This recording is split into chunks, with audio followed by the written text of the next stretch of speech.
Então, estivemos a ver como podemos guardar conjuntos ordenados de elementos, agora vamos ver como é que nós podemos repetir as mesmas instruções para cada um dos elementos de um desses conjuntos. Portanto, vamos ver como podemos iterar sobre conjuntos ordenados para repetir as mesmas instruções.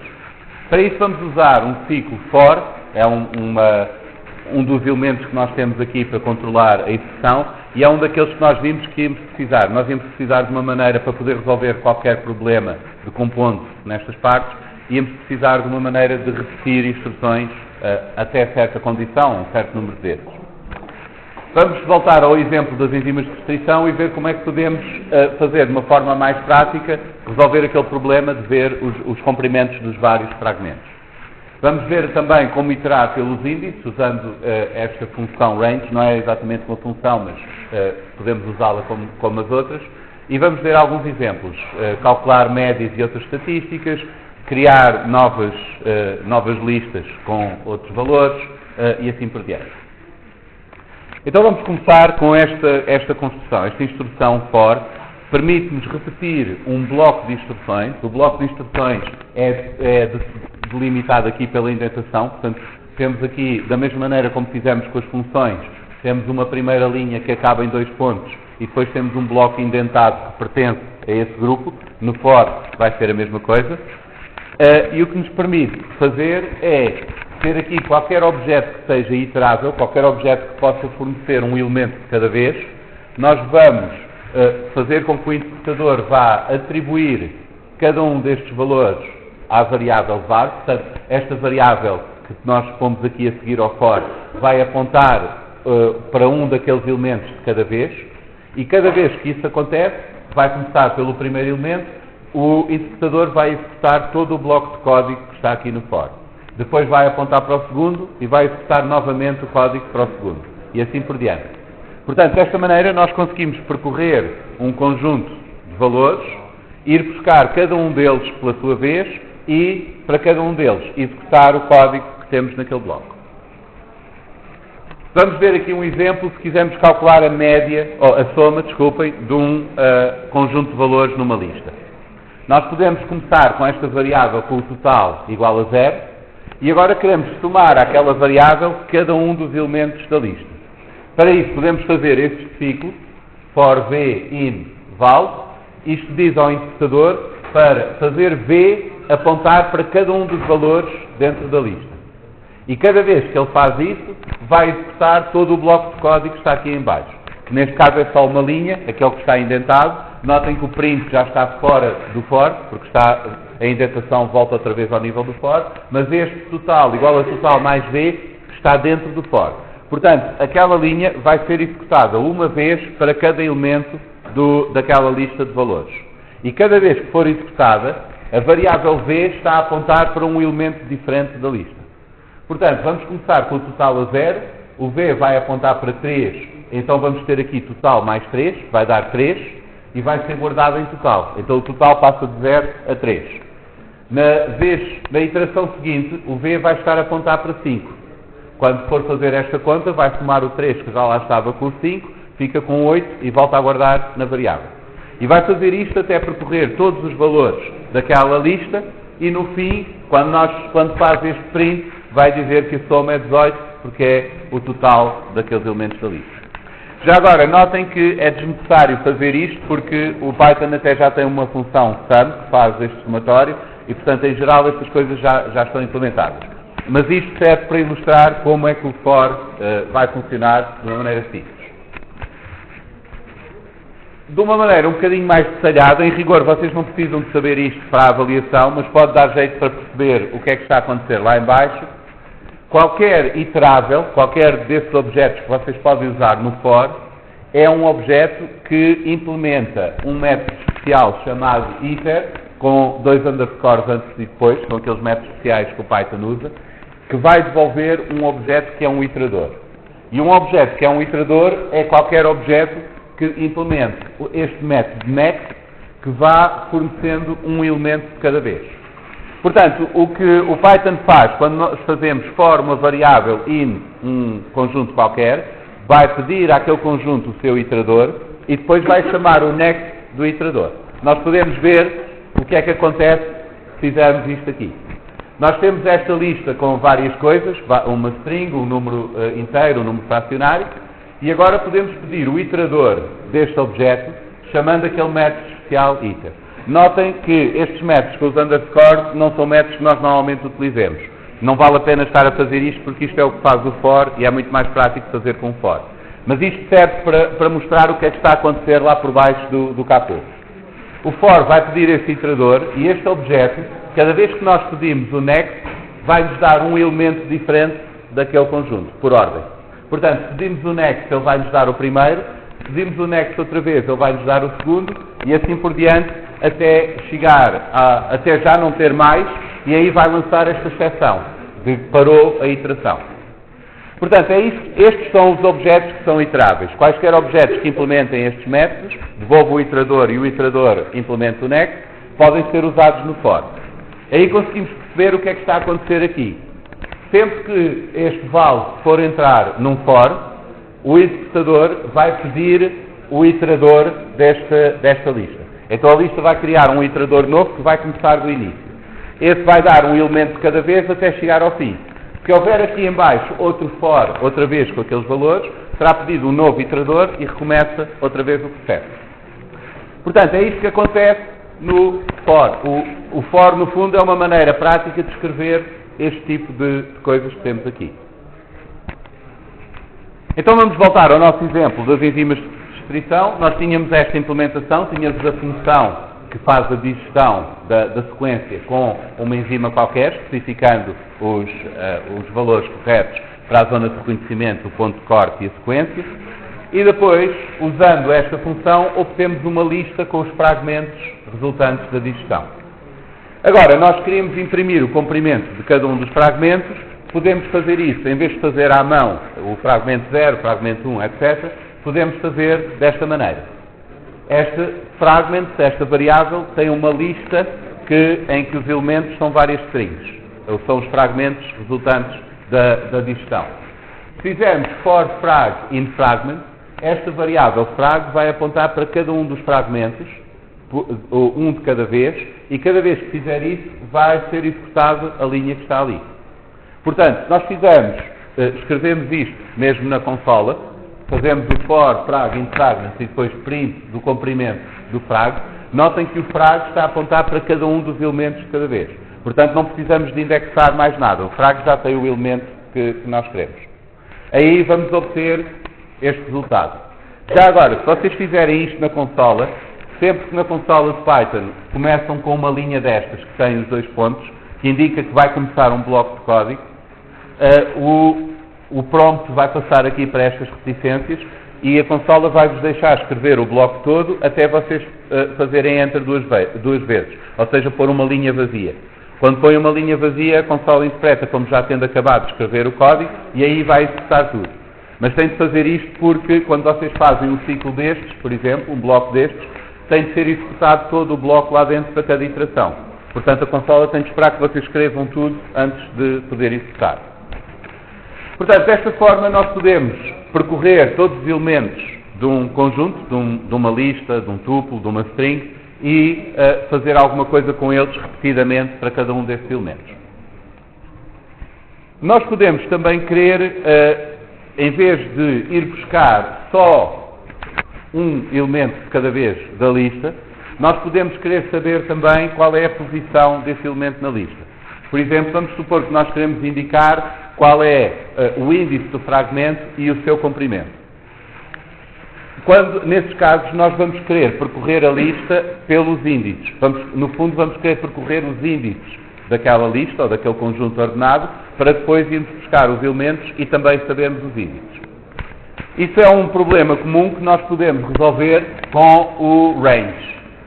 O range, na verdade, não é bem uma função, é uma classe, é uma fábrica de objetos, digamos assim, mas nós podemos usá-lo como se fosse uma função. Portanto, o que estamos a fazer aqui é, para cada índice num certo range, nós vamos percorrer todos aqueles valores. E o que o range faz é, se nós dermos apenas um argumento, dá-nos todos os valores de 0 até esse valor menos 1. Por exemplo, se dermos 5 como argumento, vai-nos dar 5 valores começando no 0. que será o 0, 1, 2, 3, 4. Podemos também usar o range, indicando o início e o fim. Nesse caso, começa no início e vai até ao fim menos 1, ou então indicamos o início, o fim e o passo, de uma forma parecida com o que fazíamos com os slides. E nesse caso, ele vai do início para antes do fim e vai saltando com o passo de tempo. Por exemplo, se quisermos ir de 6 a 18, de 3 a 3, ele dá-nos 6, 9, 12, 15, mas já não dá o 18. A razão pela qual para antes daquele limite é porque o range é muito utilizado desta maneira, em que temos o comprimento de um conjunto qualquer como sendo o valor final, o limite superior para o range. E notem que, como a indexação começa a 0, se um conjunto tiver 5 elementos, o último tem índice 4, porque nós começamos a contar do 0. Então dá-nos jeito que o range acabe antes de chegar a esse limite. Portanto, em geral, se nós queremos iterar por todos os índices de um conjunto, basta-nos fazer range do comprimento do conjunto, e aí garante-nos que ele dá-nos os índices certos. Começa a 0 e dá o número certo de índices para percorrermos todo o conjunto. Então, desta forma, nós podemos imprimir o índice de cada fragmento e o seu comprimento. E então temos estes valores. O fragmento de índice 0 tem comprimento 24, o de 1 32 e assim por diante. Já agora, como isto é uma coisa também que acontece muitas vezes, que é comum, há uma função bastante prática, que é esta enumerate, que permite precisamente ir obter cada um dos elementos do conjunto e o seu índice ao mesmo tempo. Isto é prático porque quando nós iteramos pelos valores, por exemplo aqui, nós temos já na variável o valor de cada elemento do conjunto. Então não precisamos estar a indexar nada. Mas se nós iterarmos pelos índices, nós só temos o índice do fragmento que queremos. Então temos de ir ao conjunto original e pedir o fragmento com aquele índice. Portanto, com estas duas soluções, ou temos o valor e não temos o índice, ou temos o índice e temos de ir buscar o valor indexando o conjunto. Por vezes, pode ser mais conveniente nós fazermos isso tudo de uma vez, e como isso acontece muitas vezes, precisamos do índice e do elemento, esta função enumerate é bastante prática. Vocês, em rigor, não precisam de saber isto, porque podem resolver o problema só com o range, mas se usarem o enumerate, vocês escusam de estar a fazer aquela indexação do conjunto. O enumerate o que faz é recebe um conjunto ordenado e vai devolver, durante a iteração, pares de valores com índice e o valor do elemento do conjunto. Por exemplo, se nós fizermos o enumerate deste conjunto, vamos obter um tuplo que é o 0 e o primeiro elemento, 1 o segundo elemento, 2 o terceiro elemento, e assim por diante. Isto é especialmente prático se nós desempacotarmos esses tuplos em duas variáveis. Notem que ele está a devolver o tuplo, nós podemos colocá-lo numa variável. Mas se nós fizermos isto, se tivermos aqui duas variáveis, como aquele tuplo tem dois valores, o primeiro vai para a primeira variável, o segundo vai para a segunda. Então nós podemos ter, neste ciclo, logo na variável ix o índice e na variável thing o objeto. Então escusamos de estar a fazer mais indexações ou assim. Podemos escrever a coisa com este índice e pomos lá o objeto. Portanto, conseguimos fazer isto facilmente sem estar indexado. Notem que isto podia também ser feito com o range, se em vez de termos aqui esta variável, tivéssemos o thing e puséssemos o índice entre parênteses retos. Aí íamos lá buscar o elemento certo. Mas desta forma pode ser mais conveniente, e como isto é um problema bastante comum, precisar dos valores e dos índices, o enumerate pode ser útil. Portanto, o enumerate é opcional, não são obrigados a aprender isto. Se souberem, pode-vos poupar um bocadinho de trabalho em alguns exemplos. Então vamos ver alguns exemplos de utilização de ciclos para resolver vários tipos de problemas. Por exemplo, uma função para calcular a média aritmética. Na verdade, esta função da média aritmética já existe na biblioteca NumPy, já está feito, não precisamos fazer, mas serve para ilustrar um exemplo prático de utilização de um ciclo. Aqui escrevemos a receita, escrevemos a função que faz este cálculo. Portanto, mais uma vez, a ideia da função é que nós escrevemos o procedimento, no fundo a computação, a receita da computação, sem especificar os valores, Vejam aqui que temos uma variável value, vamos começar com o total a 0, vamos percorrer cada valor nesta, que estiver guardado, no conjunto que estiver guardado em value, vamos somando ao total e depois devolvemos o total a dividir pelo comprimento de valores. Portanto, esta função serve para qualquer que seja o conjunto de valores que nós lhes possamos fornecer. Depois, quando formos usar a função, damos um conjunto concreto de valores, neste caso será esta lista, e ela calcula-nos a média. Portanto, isto é um exemplo de como podemos usar o ciclo. Se quisermos a média geométrica, a ideia é a mesma, simplesmente altera ali um bocadinho a fórmula e o valor daquela variável que nós usamos para acumular o resultado. Se nós quisermos a média aritmética, começamos a 0 e vamos somando. Sim. Pois, é uma gralha, desculpa. É que eu alterei o nome da variável. Era min, aqui devia ser min, sim. Aqui começamos no 0 e porque vamos somando. Se nós quisermos a média geométrica, como temos de multiplicar os valores, vamos começar por 1 e depois vamos multiplicando. Portanto, a ideia será a mesma, vamos multiplicando e guardando na mesma variável. Isto também é um exemplo que é bastante típico, em que nós estamos a fazer um cálculo com o valor que está guardado numa variável e depois guardamos o resultado na própria variável.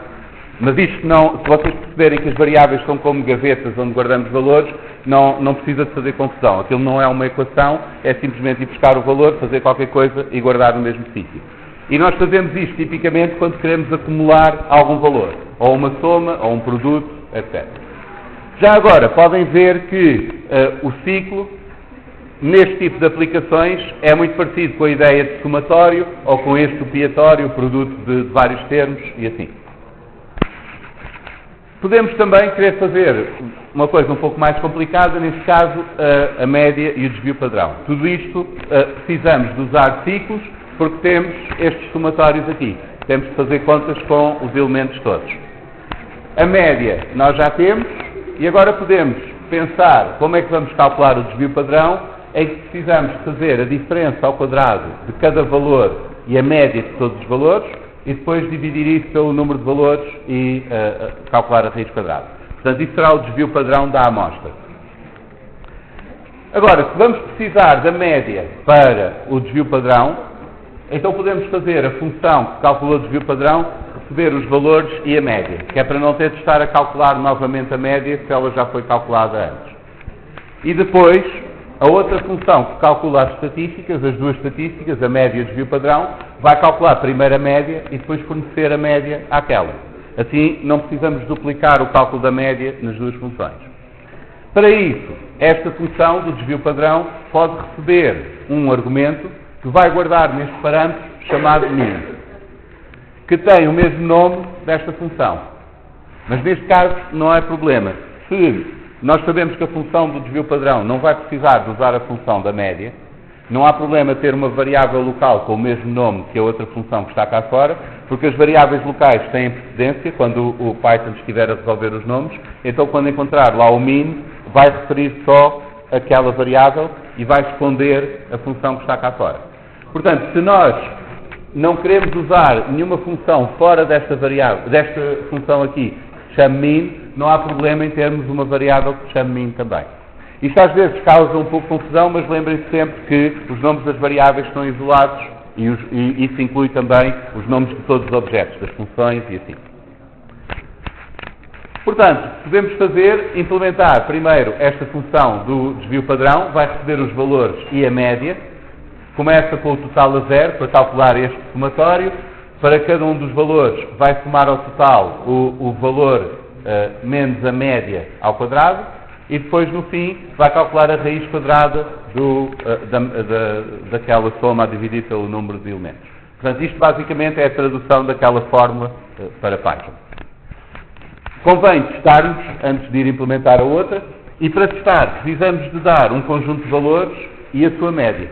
Então é o que fazemos aqui, damos os valores àquela função, e para não estarmos nós a calcular a média, podemos usar a outra função da média que já está testada. Notem que quando vocês têm uma chamada a uma função dentro dos argumentos que vão fornecer à outra, o interpretador primeiro vai avaliar quanto é que essa expressão vai valer e depois vai fornecer o resultado à outra. Portanto, esta função não está a receber a função média, está a receber o resultado da função média. A função média é calculada primeiro e depois é dado o resultado. E assim fazemos os testes com alguns valores para ver se está a funcionar. Depois precisamos da outra que vai calcular as estatísticas. Esta tem de devolver dois valores, a média e o desvio padrão. Nós até agora só vimos exemplos de funções que devolvem um valor. Temos aqui o return e depois pomos o valor que temos de devolver. Para devolver dois valores, basta separar os valores por vírgula. Dois valores, três, o que vocês quiserem. A função a seguir ao return põe os valores que é para devolver e, nesse caso, ela vai devolver um tuplo com aqueles valores. Por exemplo, esta função aqui, statistics, vai calcular a média da amostra com a função min e depois vai calcular o desvio padrão, fornecendo a média previamente calculada e os valores, e depois vai devolver os dois. Já agora, só um detalhe. Em rigor, não haveria problema em eu chamar esta variável min também.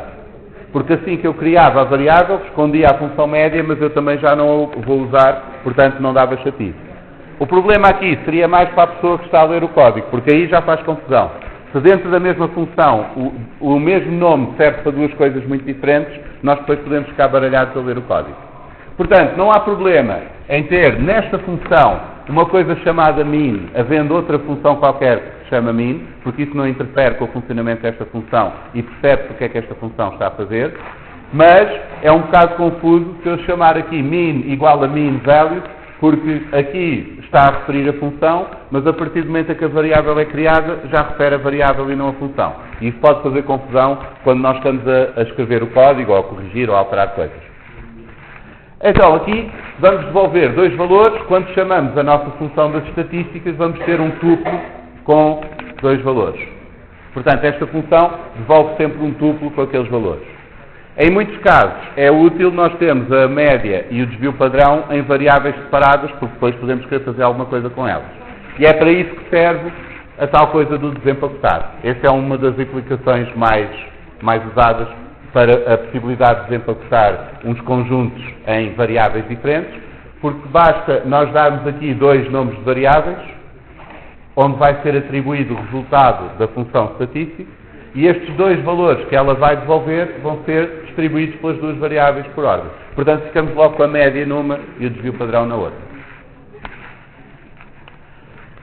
Vamos ver um exemplo também de como podemos criar uma lista com alguma transformação de outros elementos de uma lista original. Neste caso, vamos criar uma lista com todos os valores da lista original ao quadrado. A ideia é a mesma, vamos fazer um ciclo e vamos repetir a mesma operação para cada elemento, só que neste caso o que estamos a fazer não é somar tudo ou multiplicar tudo, o que vamos fazer é criar uma lista vazia e para cada valor no conjunto que recebemos, vamos calcular esse valor ao quadrado e vamos acrescentar à nossa lista vazia. Esta será a forma normal de nós criarmos uma nova lista com um conjunto de valores. Se nós fizermos isto com estes valores, 1, 2, 3, 4, 5, vamos obter como resultado uma lista com os quadrados de todos aqueles. Porque para cada um deles vai ser calculado o quadrado e acrescentado no fim da lista. Portanto, aquela lista vai crescendo ao longo do ciclo. Podemos fazer isso, então, voltando aqui à série de Fibonacci, nós podemos definir os números desta série, começando com aqueles dois primeiros, o F0 e o F1, um é 0, o outro é 1, e agora, recursivamente, cada valor, cada número na série de Fibonacci é simplesmente a soma dos dois anteriores.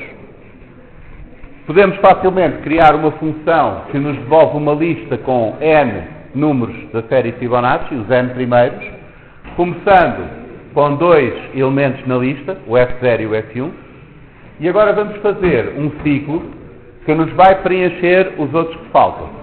Se nós queremos n e já temos 2, vão faltar n menos 2. Portanto, este ciclo tem de fazer n menos 2 iterações para ir preenchendo na lista o que falta. Por isso vamos fazer aqui um ciclo com este range n menos 2. Dá-nos n menos 2 iterações. O que pomos aqui no ciclo é acrescentar à lista de partida, à lista que tem o F0 e o F1, vamos acrescentar a soma dos dois últimos. E isso é fácil fazer porque nós podemos indexar o último com o índice menos 1 e o penúltimo com o menos 2. Notem que conforme a lista vai crescendo, o F numbers menos 1 e o F numbers menos 2 vai referindo a outros números, porque está sempre a referir aos dois últimos e a lista está a crescer pelo fim. Portanto, inicialmente, este vai ser o 1 e este vai ser o 0, mas depois a lista vai ficar com mais um 1 e agora os dois vão referir cada um desses 1. Depois vai ficar com 2 no fim e então os dois últimos será o 2 e o 1 e assim por diante. Portanto, desta forma nós conseguimos ir pondo os novos números da série de Fibonacci no fim da lista e usar sempre os últimos dois para calcular o próximo. Já agora aqui um detalhe, neste caso, ao contrário dos outros exemplos que nós vimos do ciclo, neste caso nós não precisamos para nada do valor da variável do ciclo. Há aqui uma variável que vai ser 0, depois 1, depois 2, etc. e vai acabar em n-3, para nos dar um total de n-2 iterações.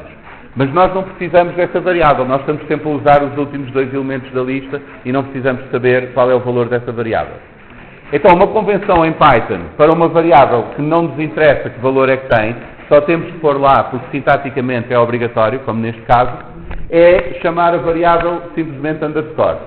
Underscore é um nome válido para a variável, vocês podem usar uma variável com esse nome que o interpretador não se preocupa, porque é um caractere que pode existir na variável, mas normalmente, por convenção, quando chamamos uma variável simplesmente underscore, estamos a indicar que não nos interessa que valor é que ela tem, só está lá porque temos que pôr uma variável qualquer. Então aqui, se nós pedirmos os 10 primeiros números da série Fibonacci, vamos ter uma lista que começa com estes dois, vai acrescentar a soma destes dois, que é aquele 1, depois vai acrescentar a soma destes dois, a soma destes dois, e assim por diante, vai repetindo isto até ter os 10 números, porque começou com 2 e depois fez ali um ciclo com 8 passos. Isto funciona bem se o n for maior ou igual a 2. Se o n for menor que 2, por exemplo, Fibonacci 1, vamos obter os dois primeiros à mesma, porque começamos sempre com aqueles dois primeiros e depois, mesmo que ele não faça nada no ciclo, porque se dermos um número 0 ou menos aqui no range, ele não vai fazer iteração nenhuma, mas temos à mesma aqueles dois primeiros na nossa lista. Então, uma forma de corrigir isto é fatiar a lista. Depois de calcularmos tudo, vamos dar só os n primeiros elementos. Assim, se algum estiver a mais, ele corta e já não o dá. Portanto, se pedimos 10, dá-nos 10, se pedimos 1, dá-nos 1, se pedimos 0, dá 0, e se pedimos um número negativo, não vai dar nada também, dá 0 elementos.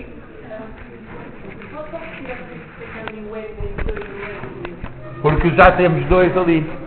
Então, se queremos 10, começamos com aqueles 2 e temos que calcular mais 8. Portanto, range 8 dá 8 elementos, dá 8 iterações. Já agora, isto funciona em quase todos os casos, exceto quando nós pomos ali um menos 1. Porquê? Porque se fizermos a fatia até ao menos 1, estamos a fazer até ao penúltimo. E então ele dá-nos 1 à mesma. Depois, quando virmos condições, podemos ver como podemos melhorar isto. Mas isto também é uma mensagem aqui, é que às vezes nós testamos a função, parece que funciona bem, mas depois há um caso específico onde ela funciona mal. E os testes convém usem a imaginação e tentem ver tudo o que pode estar ali a acontecer. Para acrescentar valores à lista, nós temos dois métodos diferentes. Aqui vimos o uso do append para acrescentar um de cada vez. Podemos usar o extend para acrescentar um conjunto de elementos, todos individualmente. Vejam aqui a diferença. Se nós começarmos com esta lista e fizermos o append do ABC, desta string, esta string é acrescentada à lista como um só objeto. Mas se fizermos o extend do ABC, como isto é um conjunto com 3 elementos, cada um desses elementos é acrescentado à lista. Portanto, o append acrescenta um elemento, mesmo que seja um conjunto, o extend acrescenta todos os elementos do conjunto que recebe como argumento. Vamos ver um exemplo do extend para um problema de processamento de texto.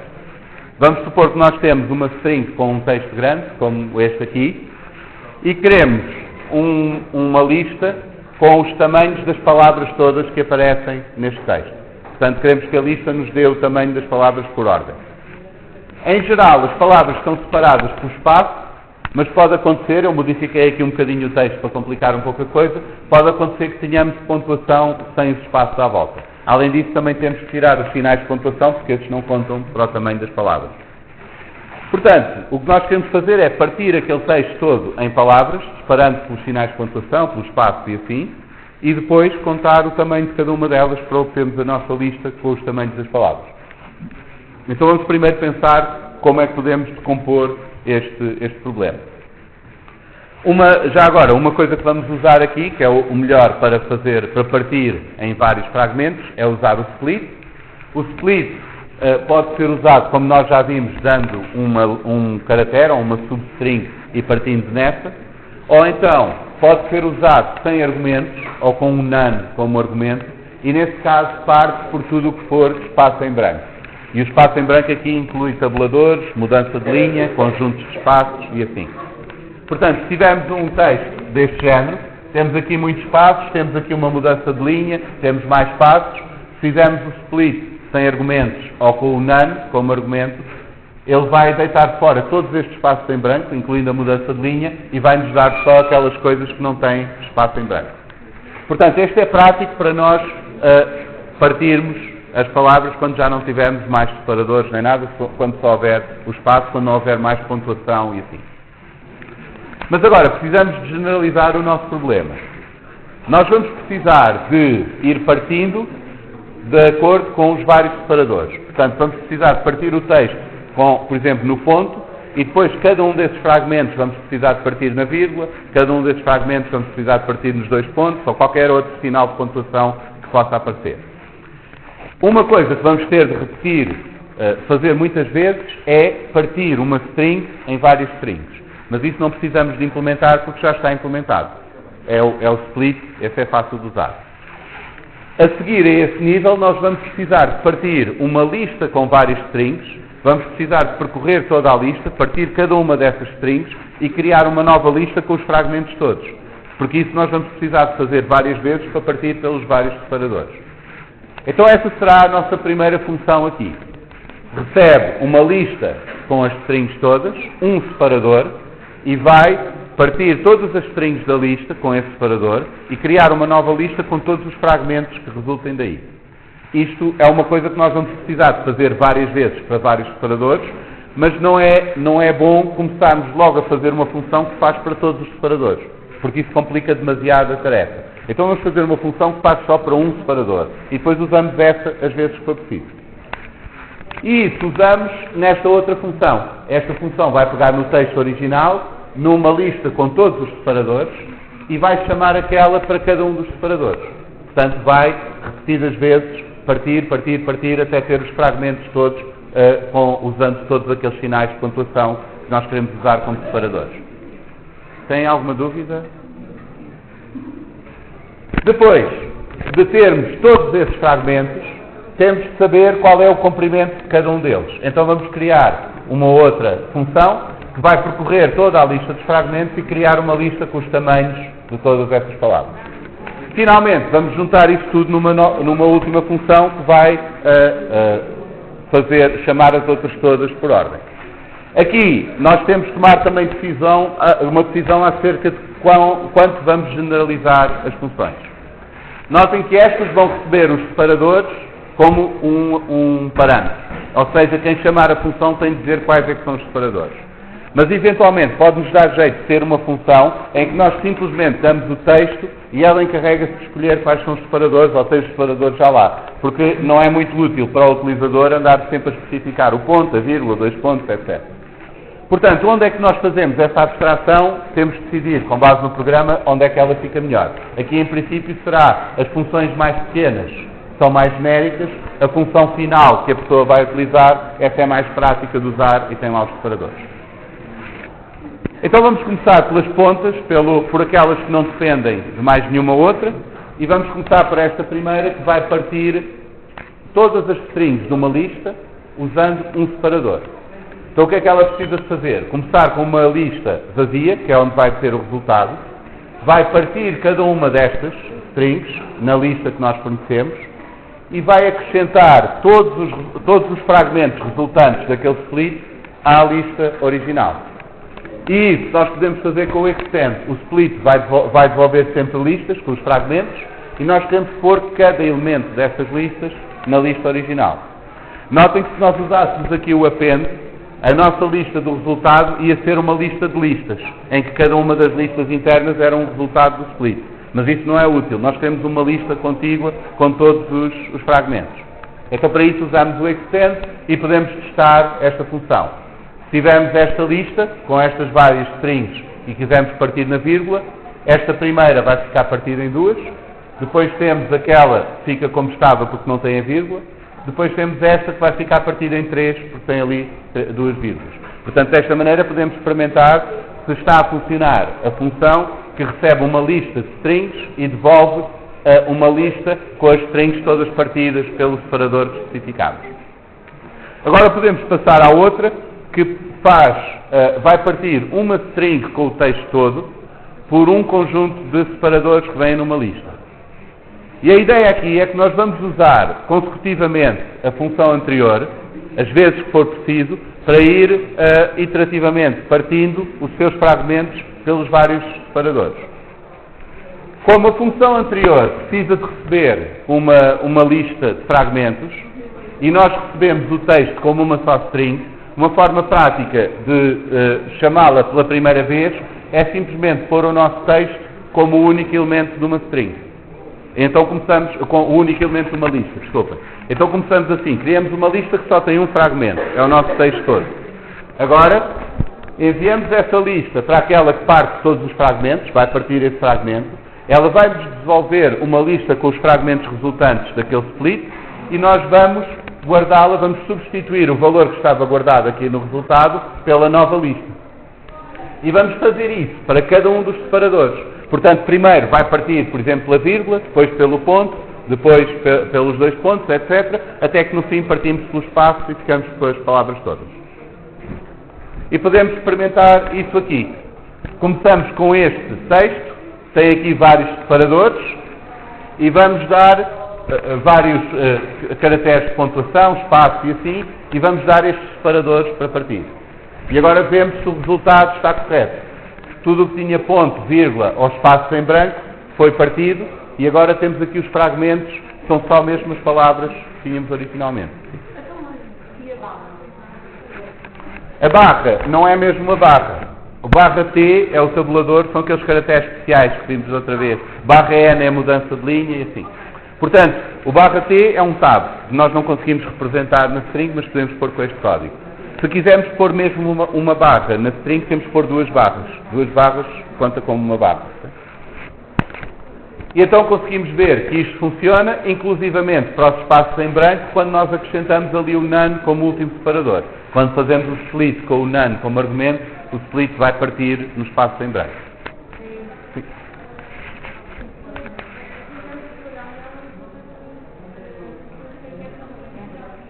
Sim, neste caso, para testar, estamos a pôr à mão todos os separadores.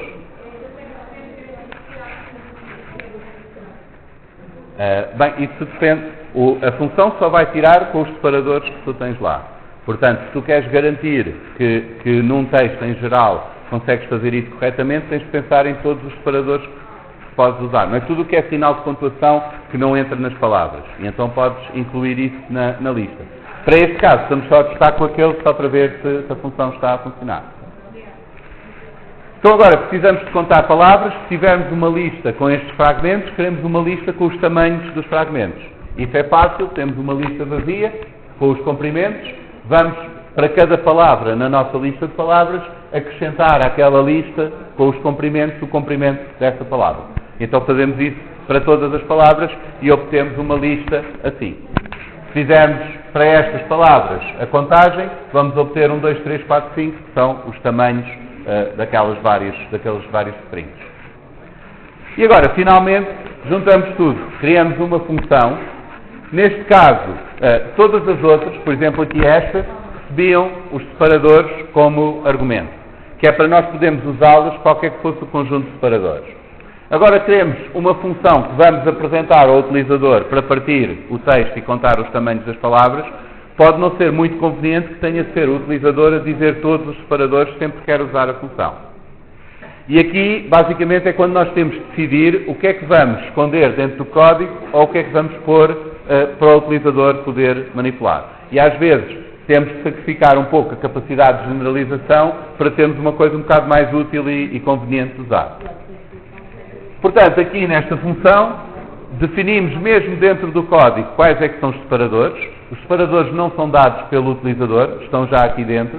E depois esta função vai chamar a outra para partir o texto com estes separadores e depois vai chamar aquela que faz a contagem das palavras resultantes.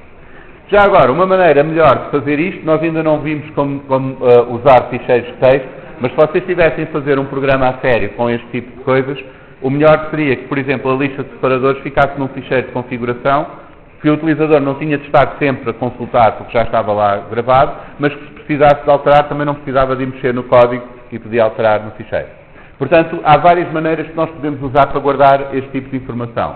Mas basicamente aqui a mensagem importante é a diferença entre aquilo que por vezes convém vir como argumento, porque nós queremos variar bastante e queremos que a função seja aplicável a qualquer desses casos, aquilo que convém estar preso no código, porque é difícil pôr como argumento, e às vezes um caso intermédio que é aquilo que convém estar fixo, por exemplo, num ficheiro, mas acessível ao utilizador para poder editar. Por isso, coisas como ficheiros de configuração e assim são úteis nesses casos.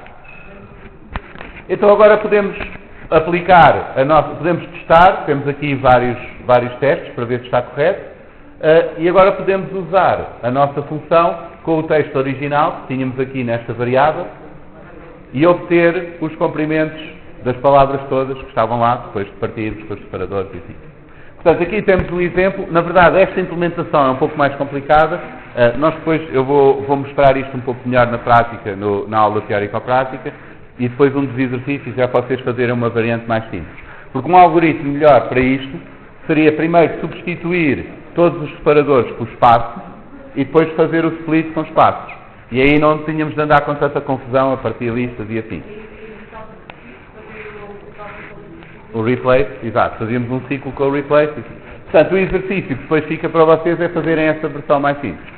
Mas uma ideia também aqui é que muitas vezes acontece isto, nós pensamos numa solução, temos uma carga de trabalhos a implementar o programa e depois lembramos que havia uma maneira muito mais simples de fazer aquilo com 1/10 do trabalho. Portanto, às vezes convém pensar um pouco, experimentar as coisas e assim podemos poupar trabalho. Já agora um aviso, já algumas pessoas mandaram um e-mail para formar os grupos, já está lá a pauta com os grupos, têm 2 semanas ainda para fazer isso, mas lembrem-se que convém estarem todos prontos até dia 6 de abril. Não, nem para mim nem para o professor, está lá as instruções, é um e-mail, é um endereço especial, porque se eu recebo 150 e-mails a pedir grupos, não vou fazer aquilo à mão. Portanto, esse endereço é só mesmo para processamento automático, para entrega de trabalhos, para estas coisas, como constituir os grupos. Não mandem dúvidas para esse endereço, porque ninguém vai ler aqueles e-mails. E se vocês mandarem um e-mail e não aparecer lá na pauta, mesmo depois de eu atualizar, portanto vejam a data de atualização, isso pode querer dizer que vocês, por exemplo, se enganaram no número do colega ou assim, e então o programa não reconheceu aquilo como um comando válido e ignorou o e-mail. Okay? Portanto, verifiquem se mandaram o e-mail correto. Também, nós vamos ter agora teórico-prática nesta segunda-feira, mas depois, na Páscoa, não há aula teórica nem a teórico-prática a seguir. Portanto, depois dos exercícios a seguir para os turnos de terça, eu vou publicá-los, serão mais assim um tutorial que não precisa de teórico-prática, e depois vai haver ali um pequeno desfazamento nas práticas durante umas semanas, mas pronto, depois eu aviso na teórico-prática a que aula é que se refere. Resumindo, para esta aula nós vimos como iterar com aquele ciclo for. A ideia é que nós queremos repetir um bloco de instruções para várias iterações, para vários elementos de um conjunto, por exemplo, ou simplesmente um número de vezes. Vimos como podemos criar listas também, usando um ciclo e ir acrescentando elementos à lista, e alguns exemplos de processamento de string. Vocês têm, opcionalmente, no capítulo 13, a parte sobre os ciclos. No entanto, no livro, o ciclo for e o ciclo while estão explicados em sequência e praticamente em paralelo. Como nós só vamos dar o ciclo while mais tarde, se quiserem, deixem este capítulo para ler depois, antes do teste. Okay?